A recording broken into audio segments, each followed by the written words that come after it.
definisi di sini, inventory atau persediaan adalah kumpulan barang atau bahan yang dimiliki oleh perusahaan atau organisasi untuk digunakan dalam proses produksi, penjualan, atau operasional lainnya.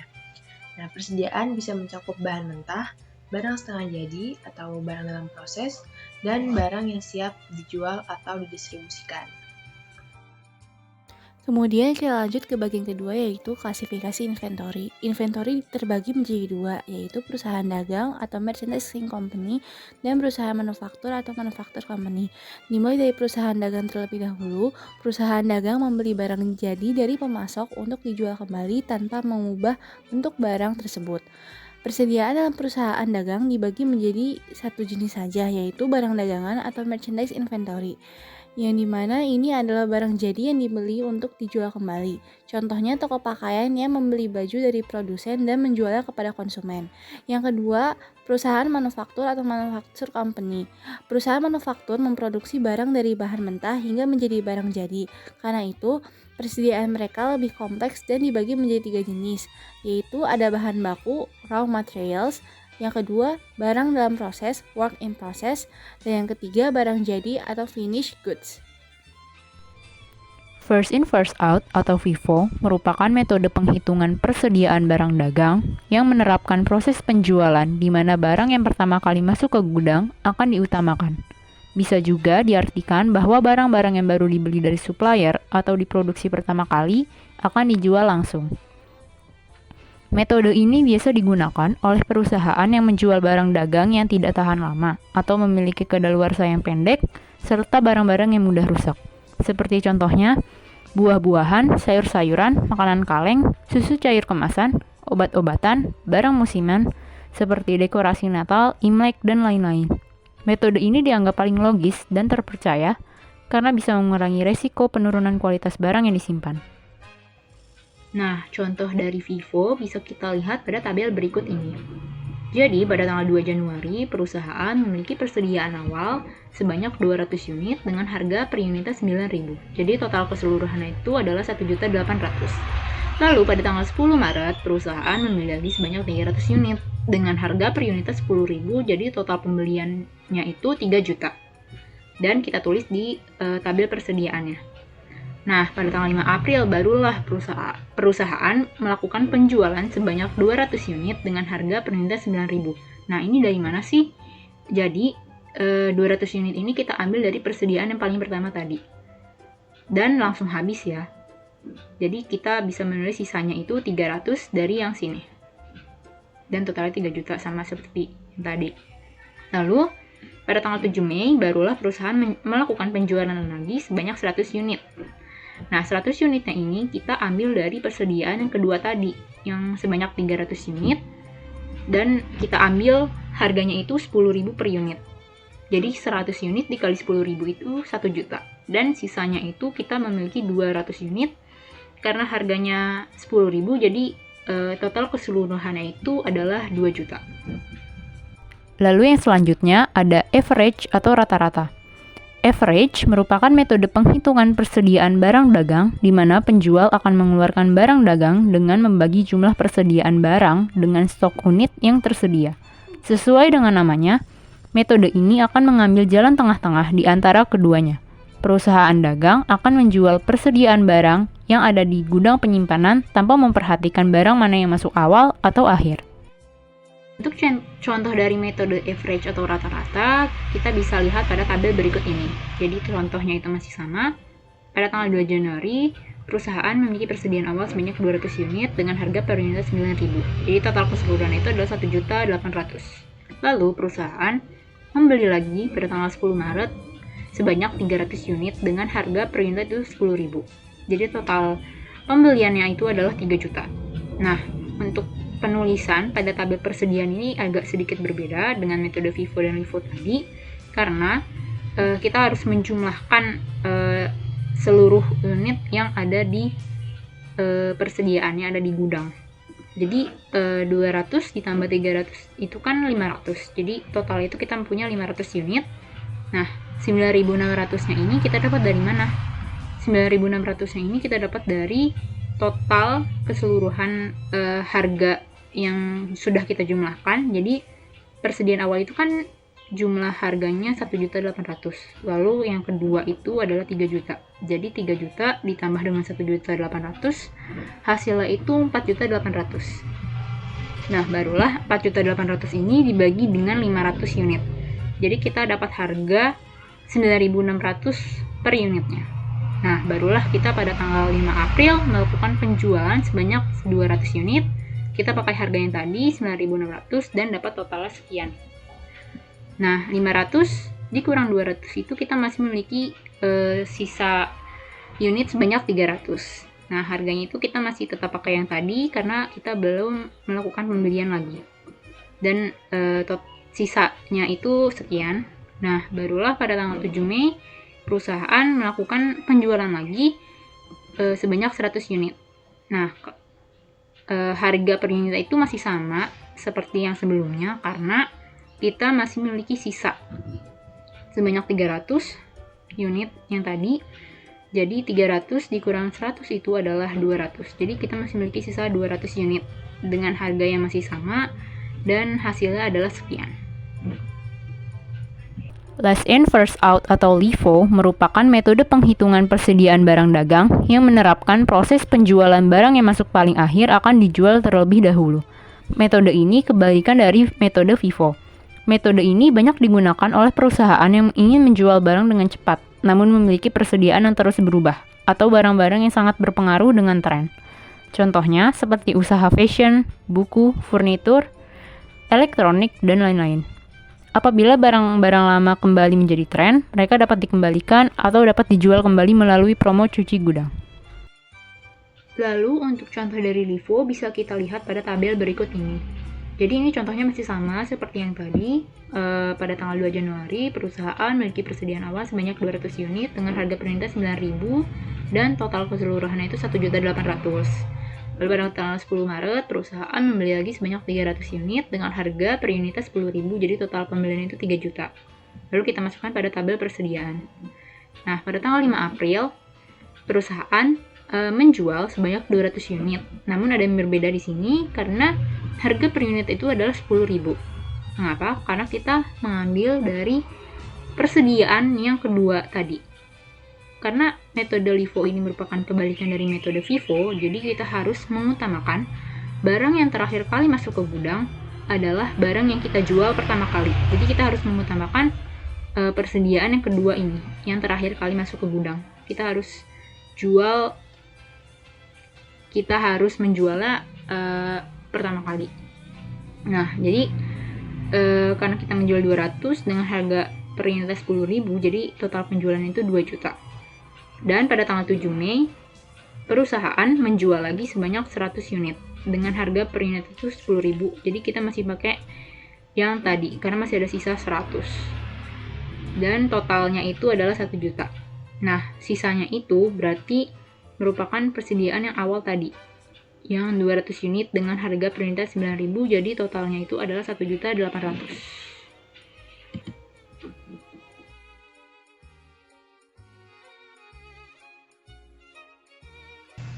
Nah, yang pertama ada first in first out di sistem periodik.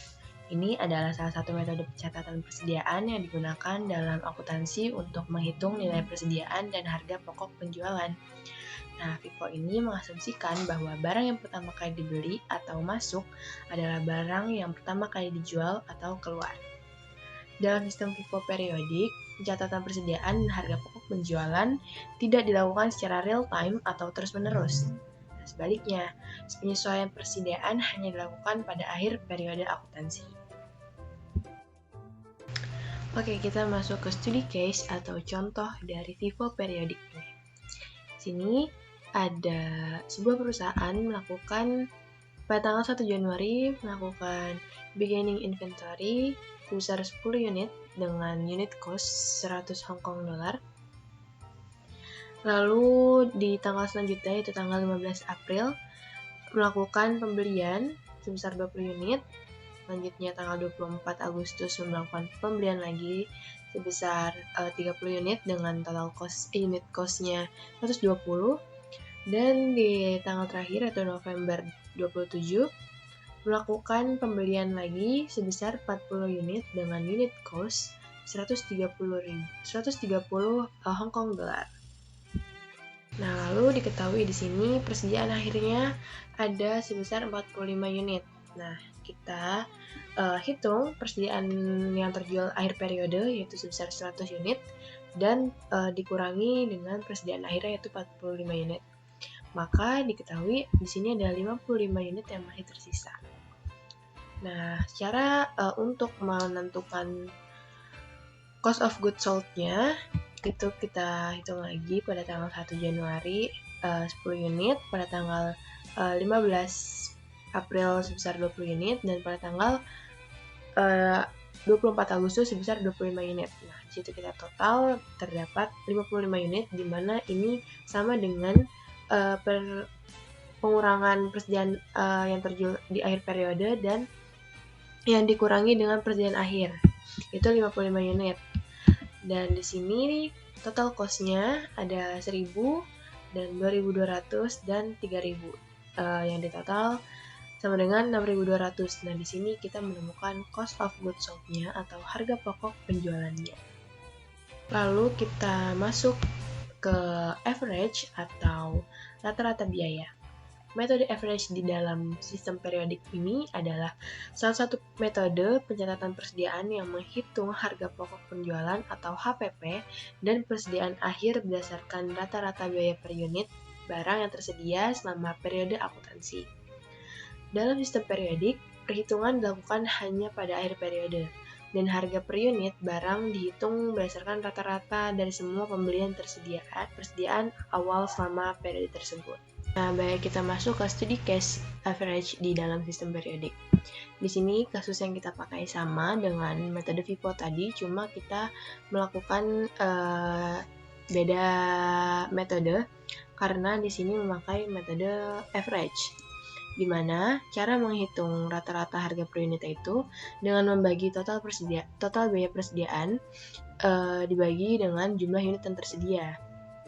Di sini total biaya persediaan yang berwarna merah di situ ada 12.000 Hong Kong dolar. Kita bagi dengan jumlah unit yang tersedia yaitu 100 unit. Oke, kita bagi di sini dapatlah harga rata-rata per unit itu 120 dolar per unit. Nah, ending inventory-nya atau persediaan akhirnya itu adalah 45 unit atau unit yang tersisa dikali dengan rata-rata per unitnya. Unit yang tersisa ini ada 45 unit dikali dengan 120 atau harga rata-rata per unitnya, kita dapatkan nilai 5.400 dolar. Nah, di sini ada ending inventory-nya. Sedangkan cost of goods sold-nya atau harga pokok penjualannya ini dengan mengurangi harga total biaya persediaan dikurang dengan ending inventory, yaitu 12.000 dikurang dengan 5.400 dolar. Kita dapatkan 6.600 dolar. Itu untuk cost of goods sold-nya. Kemudian selanjutnya ada net realizable value atau nilai realisasi bersih, yaitu salah satu konsep akuntansi yang digunakan untuk menilai aset, khususnya persediaan atau inventory. NRV ini mengacu pada jumlah kas yang diharapkan akan diterima perusahaan dari penjualan suatu barang setelah dikurangi biaya yang diperlukan untuk menyelesaikan atau menjual barang tersebut.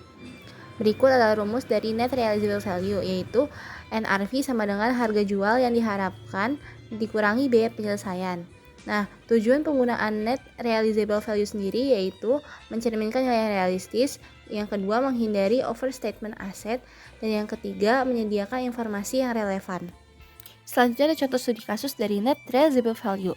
PT Sejahtera Makmur memiliki 500 unit produk sepatu di gudangnya. Berikut adalah data terkait. Harga jual yang diharapkan per unit sebesar 300.000 dan biaya penjualan per unit sebesar 50.000. Di sini, perusahaan ingin menghitung nilai realisasi bersih per unit dan total nilai persediaan. Adapun langkah penyelesaiannya, kita hitung terlebih dahulu NRV per unit. NRV per unit didapat dari harga jual yang diharapkan dikurangi biaya penjualan, yang berarti 300.000 dikurangi 50.000, yaitu sebesar 250.000. Setelah kita mendapatkan NRV per unit, kita hitung total NRV untuk seluruh barang. Nah, total NRV untuk seluruh barang didapat dari NRV per unit dikali jumlah unitnya. Yang berarti 250.000 dikali 500, yaitu sebesar 125.000. Jadi, NRV per unitnya sebesar 250.000 dan total NRV untuk seluruh barang yaitu 125.000. Selanjutnya masuk ke lower of cost or net realizable value. Metode lower of cost or net realizable value adalah prinsip akuntansi yang digunakan untuk menilai inventory. Dengan metode ini, inventory dicatat pada nilai yang lebih rendah antara cost, harga perolehan, yaitu biaya awal pembelian atau produksi barang, dengan net realizable value, nilai realisasi bersih, yaitu nilai jual yang diharapkan, dikurangi biaya penyelesaian atau penjualan. Nah, langkah-langkah untuk menerapkan lower of cost or net realizable value, yang pertama, hitung cost yaitu harga perolehan, yang termasuk biaya pembelian, pengangkutan, atau produksi barang. Yang kedua, hitung net realizable value atau NRV dengan nilai jual yang diharapkan dikurangi biaya penyelesaian atau penjualan. Dan yang ketiga, bandingkan cost dan NRV.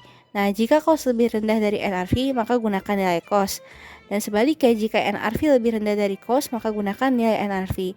Dan yang keempat, catat nilai yang lebih rendah dalam laporan keuangan. Selanjutnya di sini terdapat contoh studi kasus dari lower of cost or net realizable value, yaitu PT Sukses Makmur memiliki 200 unit produk smart speaker.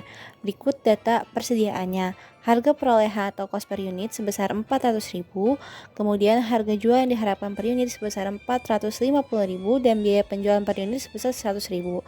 Nah, di sini perusahaan ingin menentukan nilai persediaan yang dicatat di laporan keuangan dengan metode lower of cost or net realizable value.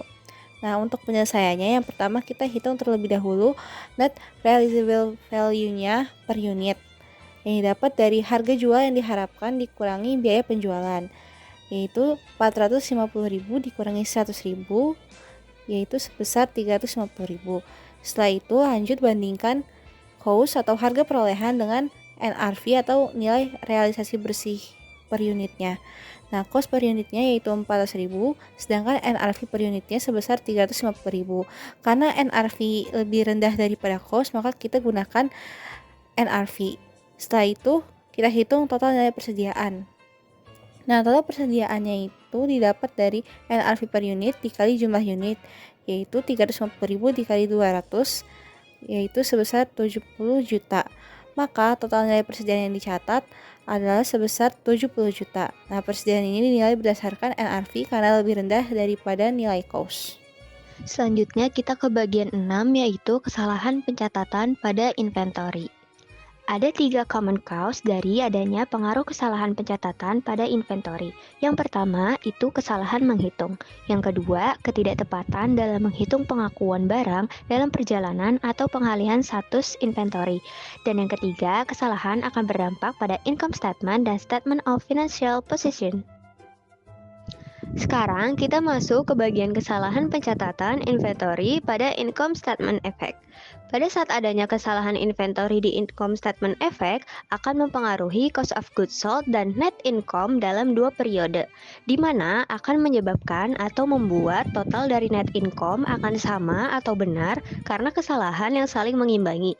Bisa dilihat di tabel tahun 2013 adanya kesalahan pencatatan pada ending inventory, yang mana membuat di tabel tahun 2014 menyebabkan kesalahan pencatatan di beginning inventory. Ini dia jenis-jenis error atau kesalahan inventory pada income statement effect dan statement of financial position. Bisa dilihat pada income statement effect, kesalahan inventory akan mempengaruhi pada cost of goods sold dan net income. Sedangkan pada statement of financial position berefek pada aset dan equity. Liability tidak terkena efek sama sekali. Yang terakhir, bagian 7, yaitu mengestimasi biaya persediaan. Jadi, mengestimasi biaya persediaan itu apa sih? Mengestimasi biaya persediaan adalah bagian dari akuntansi biaya yang bertujuan untuk menentukan nilai persediaan barang dagang pada akhir periode akuntansi. Penilaian persediaan ini didasarkan pada biaya yang dikeluarkan untuk memperoleh persediaan dan menyiapkannya untuk dijual. Di Di sini aku akan menjelaskan dua metode dalam mengestimasi biaya persediaan, yaitu metode gross profit dan metode retail atau enceran. Pertama, metode gross profit, yaitu metode atau teknik untuk menghitung jurnal persediaan akhir dalam periode pelaporan. Metode ini digunakan dalam beberapa situasi seperti ketika persediaan fisik tidak memungkinkan untuk dilakukan penghitungan.